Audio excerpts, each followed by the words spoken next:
네, 원중요골 시작하겠습니다. 함께하는 두 분 소개를 해드리고요. 헬마우스 임경빈 작가 나왔습니다. 어서 오세요. 안녕하세요. 미디어오늘의 노지민 기자 나왔습니다. 어서 오세요. 안녕하세요. 그리고 조금 전 본방에서 인터뷰를 가졌던 윤창현 언론노조위원장과는 계속합니다.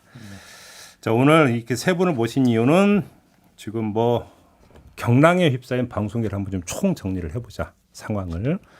오늘 이런 취지가 되니까 우리 뭐 두 분도 그냥 평소 그 못하셨던 말씀도 오늘 여기서 다 풀어내고 혹시 뭐 그 취재를 하니까 윤창현 위원장을 상대로 지금 이 자리에서 취재를 하셔도 됩니다. 네, 노지민 기자. 청문회처럼요. 네, 하도 되고 한번 총 정리를 해보는 좀 시간으로 가져봤으면 좋겠는데요. 조금 전에 이제 본방에서 방통위 위원장 얘기는 잠깐 했으니까 약간 좀 각을 틀어서 KBS부터 좀 한번 점검을 해봤으면 좋겠는데 저는 궁금한 게 자. 그래서 이사회 구성 바꿔서 김희철 사장 날리고 그래서 KBS 장악 이건 알겠는데 분리징수 있잖아요. 그 끝이 뭐라고 지금 언론노조는 파악하고 있는 거예요? 아무리 저 짧은 거리로 계산을 해도 그러면 두 개 채널 운영이 불가능하지 않습니까? 그렇죠. 그러니까 그쪽 그 국민의힘과 유착된 뭐 극우 진영을 중심으로 해서 뭐 ETV 민영화 얘기가 나오고 이런 있습니까? 얘기를 하고 있지 않습니까? 결국 민영화로 귀착된다고 보시는 거예요? 그런 프로그램까지 짜고 있는데 문제는 이제 ETV가 민영화되면 KBS 내부에 이제 대규모 구조조정이 불가피해지겠죠. 그 인력 편제가 어마어마한 일이 될 텐데요. 그렇죠. 예. 그럼 간단한 일이 아니에요. 간단한 일이 아닌데 그 참 저는 이런 상황까지 염두에 두고 처음부터 이런 수를 둔 것인가에 대해서는 좀 의문이 있습니다. 사실 이 이제 KBS 수신료 분리 징수 카드가 어디서부터 비롯됐는지를 한번 살펴볼 필요가 있는데 이게 그 윤석열 정부 출범 전후로 해서 KBS 내에 그 보수 노조라고 부르는 기업별 노조가 있잖아요. 그 노조가 3개 있던 거예요, KBS가?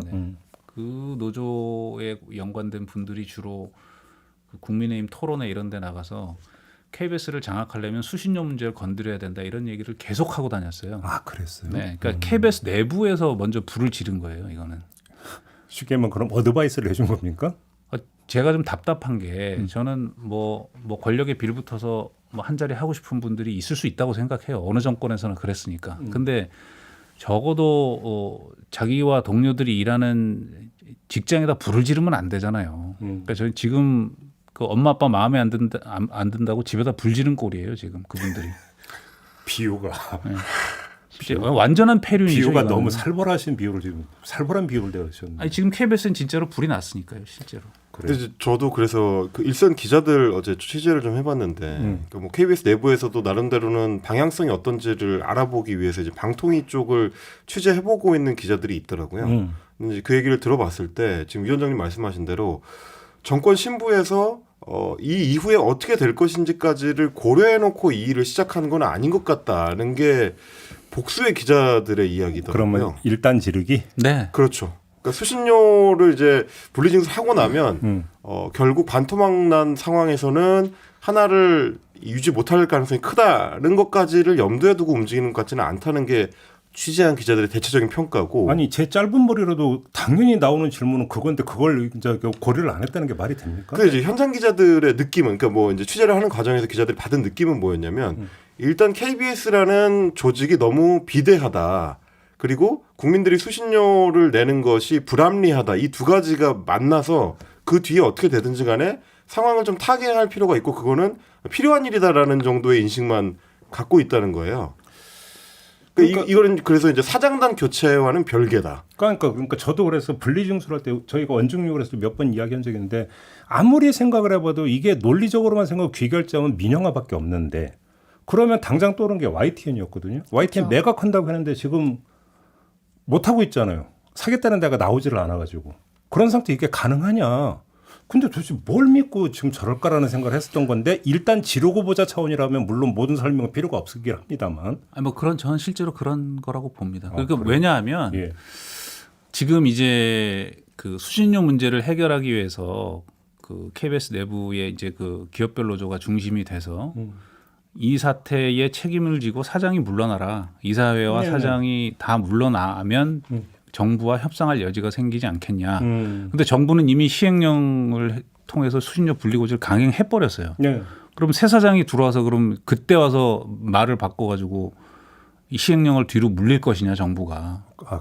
그러면 좀 너무 민망하지 않나요? 그러면 그런 결정을 하면 윤석열 정부가 이건 사장 바꾸기 위해서 수신료 흔들었다는 게 아주 명확해지잖아요. 그렇죠. 그러니까 저는 그 이후에 이런 흐름을 주도했던 KBS 내부의 일련의 집단과 세력들이 어떻게 책임을 지려는지 모르겠어요. 정말. 그래서 그 KBS ETV 민영화 같은 이야기가 뭐 원래는 뭐 보수 진영에서 나오거나 뭐 국민의힘 여권에서 나오거나 이랬는데 최근에는 이제 KBS 내부에서도 그런 이야기가 나오기 시작했거든요. 그 주장을 한 게 이제 내부에서 사장 나가라, 경영진 나가라 주장을 했던 뭐 노동조합 중심으로 나오고 있고 뭐 최근에 박성중 의원이랑 이제 같이 주최한 토론회에서 KBS 노동조합 위원장이라거나 김인규 전 사장 같은 경우에도 민영화해야 된다. ETV 허가를 해주면은 뭐 특혜다. 이 말을 이제 KBS 노동조합 위원장이 한 거예요. 그래서 이 이야기가 이제 내부에서 나오게 된 맥락을 보면 처음부터 전면적으로 나온 건 아니었고 지금 사실 수신료 분리징수해서 한 10월쯤에 이제 재원이 얼마나 줄었는지 실질적으로 여파가 나올 텐데 그런 건드릴 수 있는 게 뭐 인건비나 뭐 구조조정 이런 문제밖에 없거든요. 그래서 이런 맥락을 좀 고려해서 내부에서 ETV 민영화 문제가 나오게 된 거를 좀 같이 봐야 되는 측면이 있는 것 같아요. 그러니까 제가 볼 때는 이제 뭐냐면 이게 실무적으로 들어가면 복잡한 게 한두 가지가 아닌 게 인적 조정을 어떻게 할 것인가 문제지만 지방 방송사 네트워크를 어떻게 할 것이냐 문제는 이거 되게 큰 문제거든요. 예. 지금 지방방송총국을 그러면 어떻게 할 건데? 그것도 쪼개나 그러면? 그렇죠. 이게 근데 이제 간단한 문제가 아니라니까요. 그러다 보니까 자꾸 이제 TBS하고 겹쳐 보게 되는 건데 TBS 같은 경우도 처음에는 지켜보는 사람들 입장에서는 뭐 김어준의 뉴스공장 같은 프로그램을 정리를 하고 경영진을 교체하고 나면 서울시의회에서도 이제 좀 전향적으로 방향이 바뀌지 않겠느냐라는 기대를 갖고 있었던 게 예산만 있는데 다시 주고 뭐 이러면서 그렇습니다. 근데 지금 예산도 다시 안 주고 추경은 이제 서울시의회에서 기각을 해버렸고 그리고 이제 조례안도 다시 되돌리는 조치를 할 생각이 지금 전혀 없어 보인다는 거거든요. 그러면 이대로 가면 이제 TBS는 연말에는 이제 문을 닫아야 되는 상황인데 옆에서 똑같이 취재를 해보니까 KBS도 굉장히 유사한 상황이다. 그러니까 이제 사장단 교체를 하고 나면 정상화를 하지 않을까라는 일말의 기대가 있었는데 이미 수신료 분리징수는 결정을 해버렸고 그렇게 되면 TBS의 그 조례안 폐지 상황과 똑같은 거예요. 조례안 폐지를 했던 시의회가 이제 와서 조례안을 복구시키는 게 불가능하듯이 분리징수를 이미 시행을 해버린 상황에서 정부가 그걸 되돌릴 가능성도 별로 높지 않다. 그러면 사장단 교체는 교체대로 가는 거고 그러니까 KBS가 이제 그 재정 구조가 무너지는 거는 또 역시 마찬가지로 그대로 가는 거고 그럼 이걸 지금 어떻게 할 건지 그림을 갖고 움직이는 건가라는 이 걱정이 좀 되는 거죠. 제가 이 대목에서 이 KBS 내 분리고지 수신료 분리 문제를 좀 이렇게 뭐라고 그럴까요? 좀 주동했다고 할까요?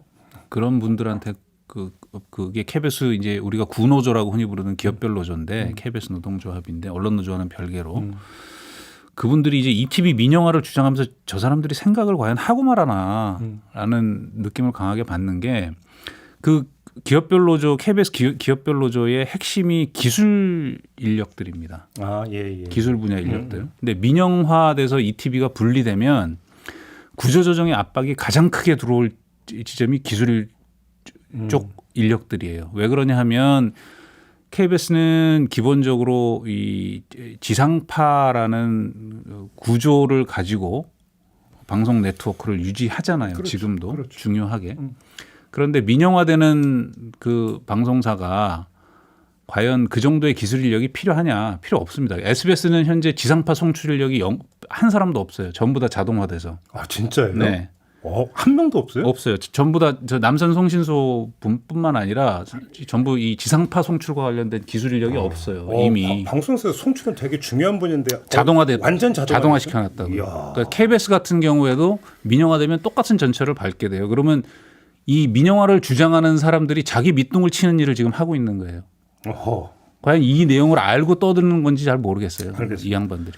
사장 교체 같은 경우는 이건 너무나 어떤 정석에 가까운 수순을 밟고 있는 게 이사회를 해서 구성을 바꾼 다음에 사장 회의만을 처리를 하고 그다음에 사장을 교체한다. 이거는 딱 어떤 도식 비슷하게 진행이 되고 있으니까 굳이 안 여쭤보겠는데 제가 궁금한 건 언론 보도를 보면 KBS 구성원 가운데 김희철 사장 퇴진을 원하는 여론이 90몇 %다 이런 보도가 나오잖아요.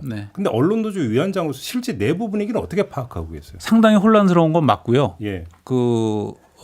이제 저희 언론노조 본부 KBS 본부에서는 그런 투표를 진행한 바가 없고 기자협회, PD협회, 기술인협회 같은 각 직능 단위에서 구성원들 의사를 네네. 물었고 네네. 거기는 투표 결과가 좀 엇갈립니다. 그 기자, PD들은 한 반반 정도 여론이 나오고 기술 쪽은 그 앞서 말씀드린 기업별 노조 세력이 중심이 돼 있기 때문에 네.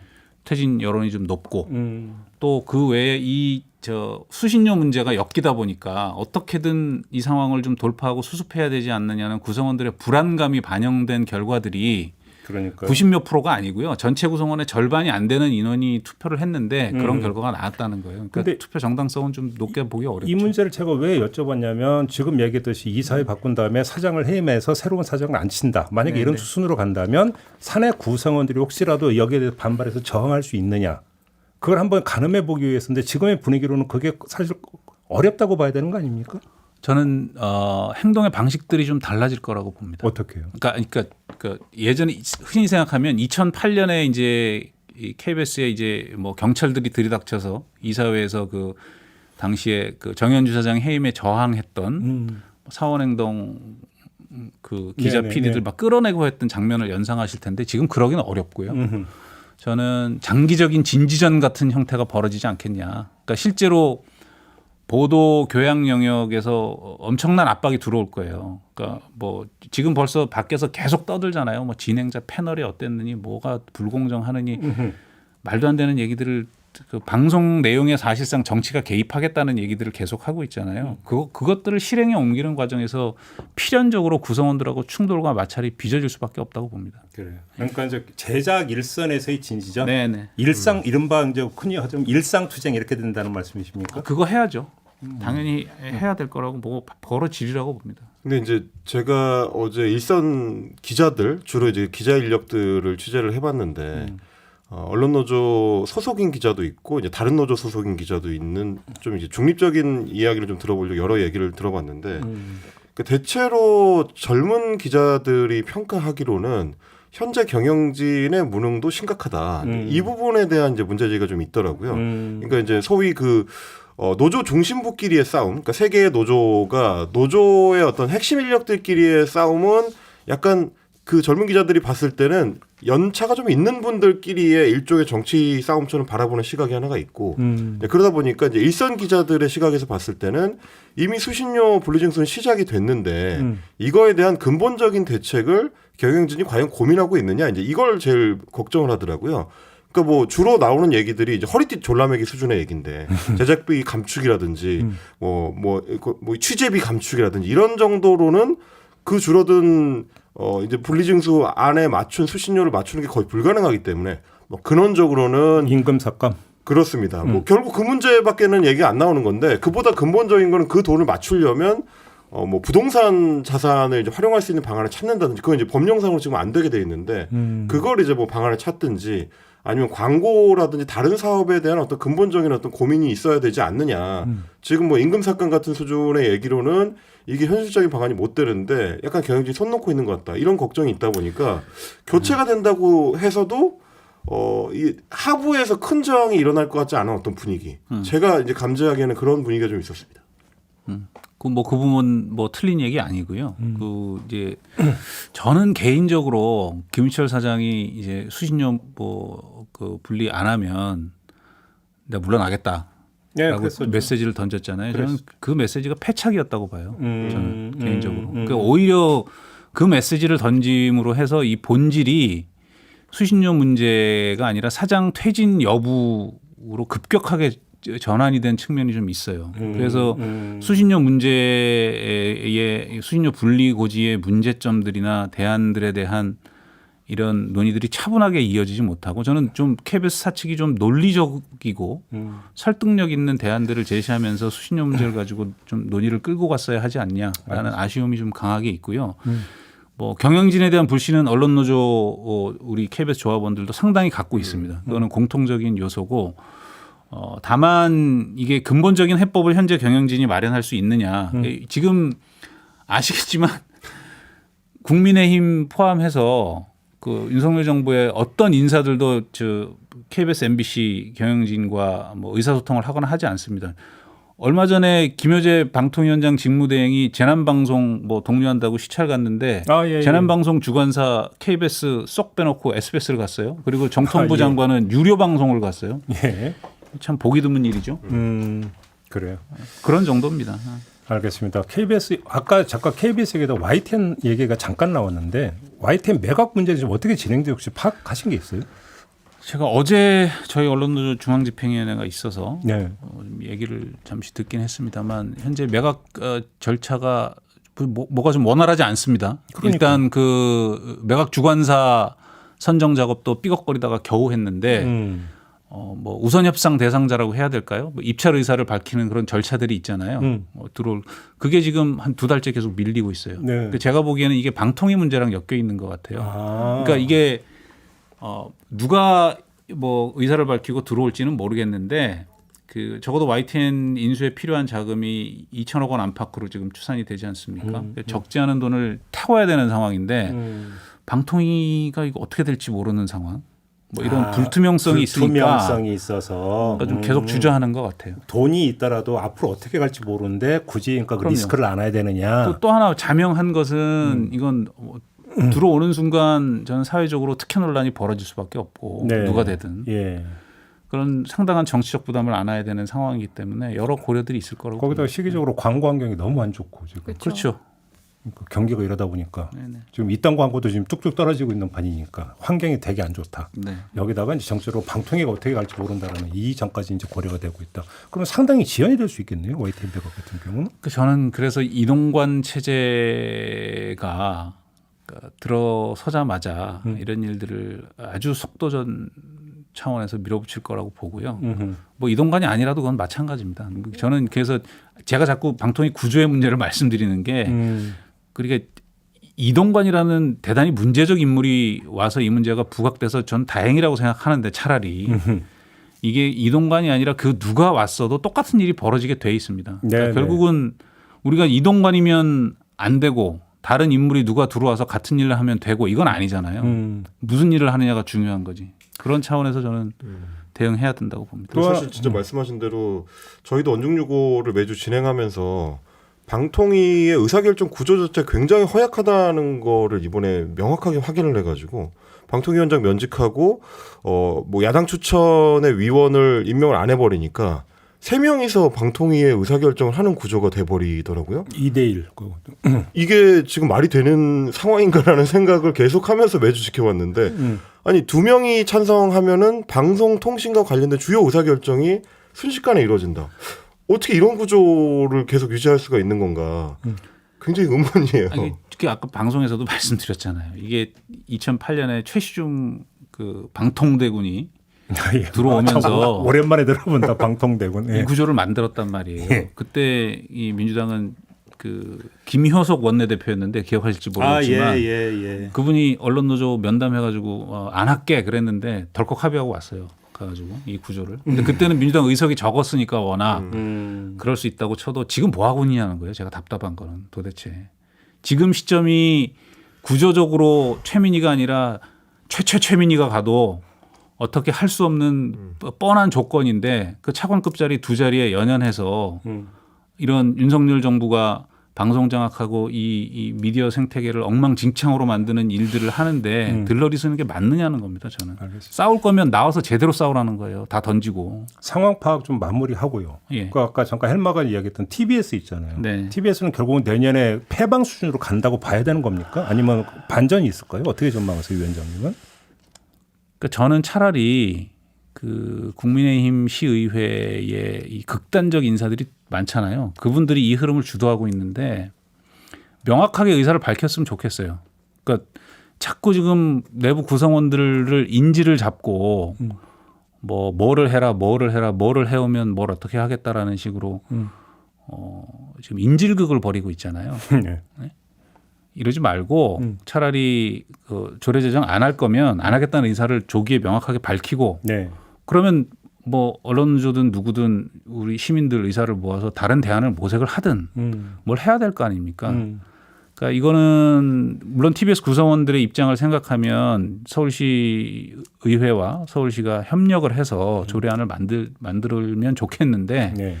지금 뭐 그럴 의사가 별로 안 보여요. 제가 보기엔. 그래서 저희들도 다각도의 고민을 하고 있고 당장 지금 뭐 기사가 났는지 모르겠는데 제가 체크는 못 해봤습니다만 지금 제작비가 없어서 TBS는 지금 8월부터 그 구성원들이 20% 임금 자진 반납을 하는 상황이 됐습니다. 8월부터. 예. 그래서 저희 언론노조 TBS 지부는 대의원들까지 동참해서 결의를 했고 일단 회사는 살리자 결의를 했고 기업별 노조가 또 있는데 거기 TBS 노동조합이라고 네. 그분들은 뭐 공식적인 의사결정은 안 한 걸로 제가 파악은 하고 있습니다. 근데 이제 이 임금 삭감 안 때문에 내부 취재를 좀 해보니까 이제 직역 갈등으로 좀 번지는 양상이더라고요. 쉽게 말하면 그러면 일은 PD들이 쳤는데 그렇습니다. 왜 바로 우리들이 임금 바로 그 깎아야 대목. 되냐 그겁니까? 실제로 그런 불만들이 있고 이를테면 이제 직장인 익명 커뮤니티 블라인드 같은 데 들어가 보면 TBS의 이제 기술직들 중심으로 해서 사고는 제작부에서 쳤는데 왜 임금 반납을 하냐? 그러면 결국 그 반납한 임금으로 뭐 경영진의 구상대로 제작을 하게 되면 제작부에서 돈 쓰는 거 아니냐. 차라리 여름 휴가나 갈란다. 이제 이런 글들이 실제로 올라오고 있는 상황이라서 그게 또 하나 걱정이고 또 이게 말씀하신 대로 서울시의회가 뭐 너네가 혁신안을 더 뼈를 깎는 구조로 만들어 오면 우리가 그걸 받아주겠다 이런 의사를 표현하는 것도 지금 전혀 아닌 상황이어가지고 이게 이 상태로 가면 그냥 문 닫는 구조가 되는 그런 상황으로 인식하고 있더라고요. 근데 지금 이게 지금 오늘이 7월 28일인데 보통 이제 중앙부처 같은 경우는 8월 말쯤 되면 내년 예산안 편성이 끝나거든요. 그래서 이제 9월 초에 바로 이제 국회로 그러니까 내년 예산이 넘어가는데 근데 서울시도 이제 거기에 이제 궤를 받쳐서 예산안을 짜는데 지금 그러니까 그 TBS 폐지 조례안이 지금 이미 발효가 돼버린 상태니까 TBS 예산 지원에 대한 근거가 없어버린 거잖아요. 서울시 입장에서. 그리고 예산 편성을 못하는 거잖아요. 그렇죠. 그 그래서 조례를 8월 8월 안에 그러니까. 8월 9월에 네. 이 조례 작업이 어떻게 되는지가 굉장히 중요한 변수. 한 달밖에 안 남았어요, 네. 사실은. 그 사실 워낙 지금 시민들한테서 혹은 뭐 일반 시청자들한테서 관심이 멀어져서 그렇지 TBS가 방송 송출을 하고는 있지만 실질적인 방송은 오후 12시부터 6시 사이밖에 지금 못하고 있습니다. 비상 운영 체제를 운영을 하고 있는데 그러니까 방송 진행자가 나오고 뭔가 정상적으로 돌아가는 모양새를 그나마 유지하는 방송은 오후 12시부터 6시간만 딱 하고요. 나머지 시간대는 계속 음악만 트는 중이거든요. 그러니까 인력 자체를 운영을 할 수가 없는 상태로 지금 몇 달째 가고 있는데 이게 심지어 아무도 모르는 상태로 이게 지속이 되고 있다는 게 이제 TBS 구성원들 입장에서 좀 좌절스러운 그런 형국이고 오죽했으면 DJ를 못 구해요. 그러다 보니까 왜냐면 이제 돈을 줄 수가 없으니까 출연료를 못 주니까 그래서 기존의 TBS에서 진행을 했었던 진행자들이 돌아가면서 2주씩 재능 봉사를 하고 있습니다. 아, 저건 그 뉴스로 본 것 같아요. 그러니까 이런 상황을 계속 유지하고 있는 게 서울시의회나 혹은 서울시가 전혀 지금 무대응으로 일관하고 있는 거라 이렇게 무책임하게 이 공영방송을 방치해도 되나 이제 이런 생각도 드는 거죠. 그런데 그러니까, 지금 뭐 가장 중요한 거는 구성원들의 무력감인 측면도 있는 것 같거든요. 어쨌든 아까 뭐 큰 그림이 없이 흘러간다고 했지만 저는 어떻게 보면은 굉장히 그려둔 그림대로 잘 가고 있다는 게 어차피 우리는 저항해도 바꿀 수 있는 게 없다. 뭐 예전처럼 사장이든 뭐 경영진이든 바뀐다고 해도 원래 언론의 제 기능을 할 수 있는 데까지 회복하기 어렵다라는 그런 시그널을 계속 주면서 뭐 내부적으로 할 수 있는 동력을 많이 떨어뜨리는 측면이 있는 것 같고 과거에 뭐 소위 말하는 공정방송 뭐 투쟁 뭐 파업을 했던 분들 같은 경우에는 지금 주요 보직에 올라가 있는 상황이고 지금 일하고 있는 뭐 주니어 이하의 세대들은 그걸 겪어보지 않은 세대란 말인 거죠. 지금 상황에서 뭐 언론노조라던가 뭐 민주당에서 공영방송을 지켜야 한다라고 구호를 외치고 있지만 실질적으로 뭔가 막을 수 있는 수단이 안 보이는 상황에서 이렇게 바뀌었을 때 과거처럼 이렇게 시민의 지지를 받지도 못하고 관심이 떨어진 상황에서 뭘 할 수 있느냐. 이게 가장 근본적인 의문인 것 같아요. 그렇죠. 얘기 나온 김에 KBS, YTN, TBS 짚었으니까 MBC는 어떻게 전개될 거라고 전망하십니까, 위원장님? 지금 방문진 감사하겠다고 지금 난리들을 치고 있지 않습니까? 네. 그러니까 시간의 문제이지 비슷한 수준을 밟을 거라고 보고요. 그러니까 방문진 이사 구성을 여대 야를 다수를 바꿔버리고 예, 당연히. 그리고 사장 해임 들어가고 당연히. KBS하고 똑같이 간다. 당연히. 그리고 저는 그 이후에 네. 새로 들어오는 방문진 이사회나 사장이 민영화 문제를 본격적으로 거론할 가능성이 있다고 봅니다. MBC 민영화. 그 옛날부터, 얘기는 최시중 방통위 때부터 했던 얘기예요. 그 전으로도 거슬러 올라갈 수 네네. 있어요. MBC 민영화는. 그때 최시중이 뭐 MBC의 뭐 정명이 필요하다고 그랬던가요? 뭐 그러면서 예. 그런 기억이 나고요. 그러니까 저는 사실 제가 언론노조위원장이지만 민영방송에서 일했던 노동자이기 때문에 민영방송의 장단점을 잘 알고 있습니다. 네. 근데 뭐 그런 측면을 떠나서 한국 사회의 공론장이 사실은 대부분 민영 언론사죠. 그렇죠. 그 이제 뭐 신문사들 포함해서 신문사 거의 다 민영, 전부 민영이라고 봐야 되고 100%라고 봐야죠. 서울신문까지 넘어가 버렸기 네. 때문에 그런 상황에서 그 자본으로부터의 독립성을 견지하고 유지하는 그 공론장이 계속 쪼그라들고 있어요. 그러니까 이명박 정권 들어와서 공론장의 이 미디어법 통해서 공론장 균형을 확 무너뜨려 버린 게 그런 그 민영 족벌 언론 신문들한테 방송을 다 줘버렸잖아요. 그러면서 균형이 다 깨졌는데 그 마무리 작업을 한다는 느낌이 저는 좀 들어요. 이번 방통위가 이동관 방통위가 MB 방송 정책 시즌 2다. 이런 얘기네요. 한 발 더 나간다는 거예요. 그때를 복원하는 게 아니라 거기서 이제 KBS, MBC 민영 그때 못했던 것들을 하겠다라는 의사들이 지금 곳곳에서 읽히거든요. 그게 K2와 M의 민영화다 이렇게 보시는 거예요?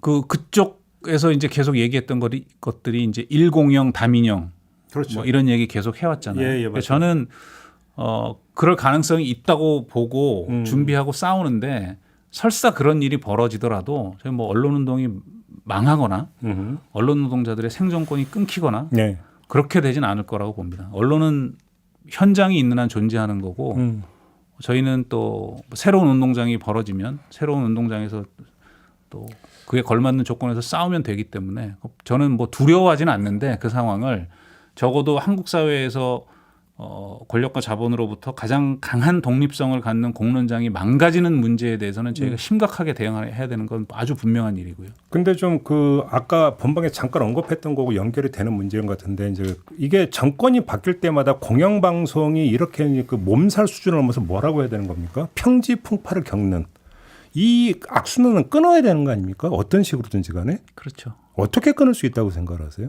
아니 일단 저는 답답한 얘기인데 방송법 그래서 저희가 작년에 그 방송 3법 지배구조 개선법안 발의한 거고요.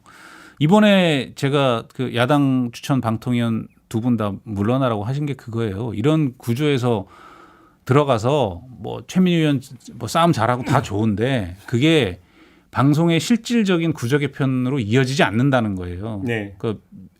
거기서 이동관이 뭐 나쁜 사람이고 윤석열 정권 나빠요라고 해서 친민주당 인사들의 친민주당 세력들을 결집시키고 정치적 이득을 볼지는 모르겠는데 그러니까 실제로 방송 현장을 바꾸는 데는 아무 역할을 할 수가 없어요. 그러니까 그 최민희 의원이 아니라 그 누구라도 마찬가지입니다. 네. 민주당이 해야 될 일은 자기들이 집권했을 때 못했던 이런 방송 독립의 구조 개편에 대해서 진짜 테이블에 올려서 진지하게 논의해야 되는 거예요. 지금은 거기 들러리 서가지고 괜히 그 머리수 채워주면서 그 의결의 정당성을 부여할 게 아니라 네. 진짜 국회 추천 거부하고 야당 의원 전부 총사퇴해야 됩니다. 그걸 통해서 방통위를 세우는 게 지금은 아주 시급한 과제라고 저는 생각합니다. 아까 위원장님이 본방에서 잠깐 총선을 언급하신 바가 있어요. 그리고 방송 결과에서 이렇게 이야기 나왔습니다. 총선까지는 어떻게 버티다가 총선 결과가 나오는 거에 따라서 또 상당한 가변성이 발생할 수 있지 않을까. 이런 기대감을 표출하는 시선도 있는데 어떻게 평가하십니까? 저는 뭐 총선 결과를 예단할 수 없지만 그리고 제가 정치적 유불리에 따라서 이 발언을 하고 말고는 아니라고 생각하고요. 네. 이거는 누가 총선에서 다수당이 되든 이 방통위 구조개혁 문제는 손을 대야 될 문제예요. 근데 국민의힘은 안 하겠죠. 그럴 의사가 없는 집단이니까. 그러니까 그런 차원에서 갑갑하다는 얘기입니다. 그래서 저는 자꾸 얘기가 과거로 돌아가서 제가 답답하기도 하고 슬프기도 한데 이거 왜 안 했느냐는 거예요. 민주당 집권 시기에.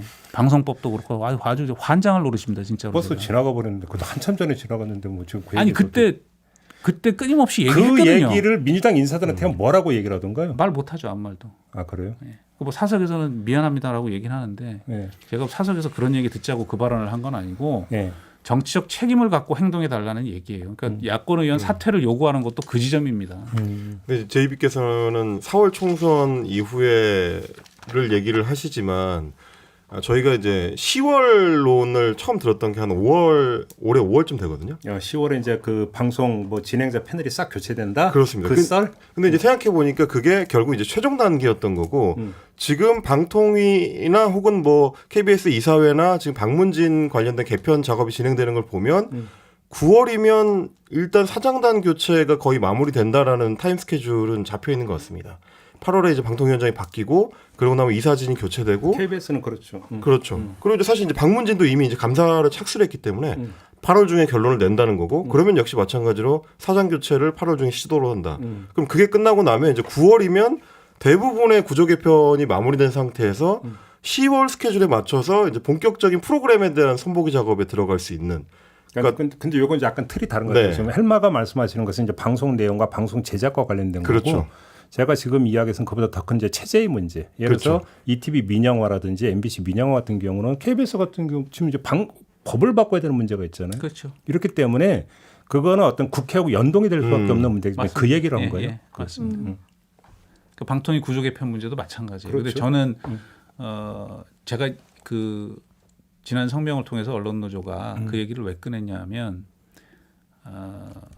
그 민주당이 그런 그 전략적 고민이 안 보이기 때문에 제가 문제를 제기한 거예요. 저희가 그러니까 지금 이제 파편적 대응을 자꾸 하잖아요. 수신료 문제 터지니까 가가지고 의견서 내고 기자회견하고 좋은데 그렇게 의견 표시를 하고 해야죠. 근데 그거는 이제 기본 베이스로 깔고 가는 거고, 저 입법권을 가진 헌법기관이라면 지금 벌어지고 있는 이 반민주적 작태와 언론 장악의 이 구습을 어떻게 끊어낼 것인가에 대한 구조적 해법을 내놔야죠. 정치를 하는 사람들이면.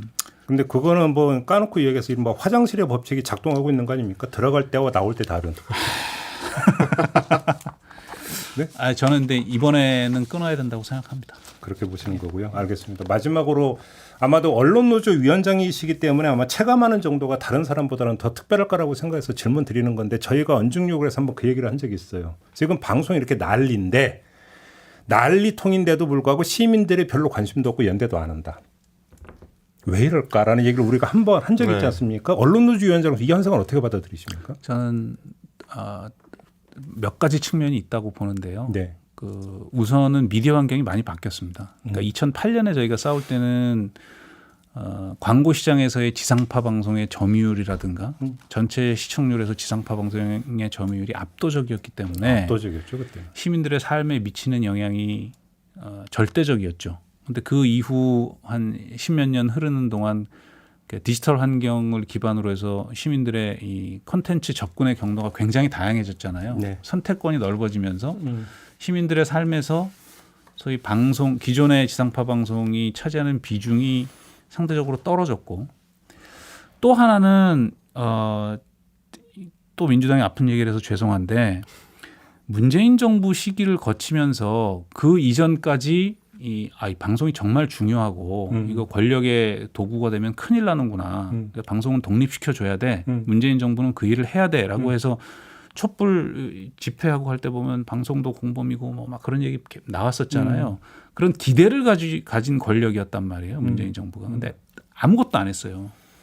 아무것도 안 했고 오히려 이제 그 일부 보수 진영에서 공격을 해서 문제가 되지만 사실은 이 공영방송 공론장 내에 이 공정성의 이슈에 대해서 진보 진영 내부에서도 말이 나온단 말이에요. 네. 이슈들이. 예, 거기에 대해서 저는 너무 수세적으로 얘기하고 있는 거 아니냐. 그러니까 저는 터놓고 얘기를 좀 할 필요가 있다, 우리가. 그런 이슈들에 대해서. 그 문제를 좀 해소해가는 노력들이 부족하니까 오히려 이제 골치 아프고 시민들의 입장에서는 모르겠고 니들끼리 싸우든 말든 알아서 해봐. 약간 이런 정서들도 퍼져 있는 것 같아요. 제가 보기에는. 우리 노지민 기자도 동의하세요? 동의하는 부분도 있고 좀 아쉬운 부분도 있는 것이, 사실 뭐 민주당이 잘못한 부분에 대해서는 뭐 크게 이론의 여지가 없을 것 같아요. 해야 될 거 안 했다라는 거는 명백한 거잖아요. 그리고 뭐 실질적으로 지금 무엇을 하고 있느냐도 눈에 잘 띄지 않고 있는데 뭐 그것과 별개로 그냥 일단 시청자라거나 뭐 국민의 입장에서 봤을 때에는 그래서 뭐 언론이 그렇게 지지를 해서 뭐가 바뀌었느냐, 지금 왜 믿어줘야 하느냐, 이런 관심도가 많이 떨어져 있다는 것에 대해서는 사실 그 언론 노조를 비롯해서 이제 언론계 종사자에서 답을 해야 되는 건데 지금 어떻게 보면은 하고 있는 얘기가 불가피한 측면이 있지만 민주당이 잘못했고 국민의힘이 잘못하고 있고 이런 얘기 이상으로 나아가지 않는 게 좀 답답한 측면이 있어서 사실 거기에 대한 답은 누가 주어지는 게 아니기 때문에 어떻게 할 것인가에 대한 논의도 좀 치열하게 이루어져야 되지 않는가라는 생각이 드는 시점입니다. 근데 그 논의가 계속 있는데 사실은 평상시에는 이런 논의가 잘 안 보이는 거죠. 잘 안 보이는 것이고 또 하나는 그 이제 저는 요즘 그런 질문을 많이 해요. 우리가 이제 통상 시민들과 함께 가야 된다라고 얘기를 하는데 도대체 누군지를 모르겠어요. 어느 순간 때때로 이게 저는 그 말씀이 뭔지 알 것 같아요. 네, 막 그 유튜버들 유튜브에 열광하면서 어떤 게 사실인지 구분 못하는 그런 상황에서 자기도 모르게 어느 순간 허위 정보를 전달하는 경로에 놓여 있는 그런 어떤 분들인지 아니면 침묵하고 있는 어떤 분들인지 이게 굉장히 헷갈리는 상황이 돼버린 것 같아요. 위원장의 말씀 이런 거 아니겠어요? 그러니까 그 이전 같은 경우는 그래도 좌우 진보 보수를 막론하고 공통되게 인정되는 공정성의 규칙이라는 게 있었는데 맞습니다. 어느 순간에 이게 그러니까 무너지면서 정파적 유불리에 따라서 공정하다라는 것들도 잣대가 달라져 버리고 고무줄이 되어버리는 이런 현상. 이렇게 되다 보니까 이제는 이 그 공론장이라고 하는 개념은 사실은 공정성이라는 개념과는 뗄 수가 없는 거거든요. 그런데 공정성이라고 하는 것 자체가 이렇게 이제 변질이 되다 보니까 공론장에 대한 어떤 기대, 절박성에도 별로 의미가 없는 거죠. 오히려 선전장이 중요해 버린. 맞습니다. 이런 부분이 아니냐. 정확한 지적이세요.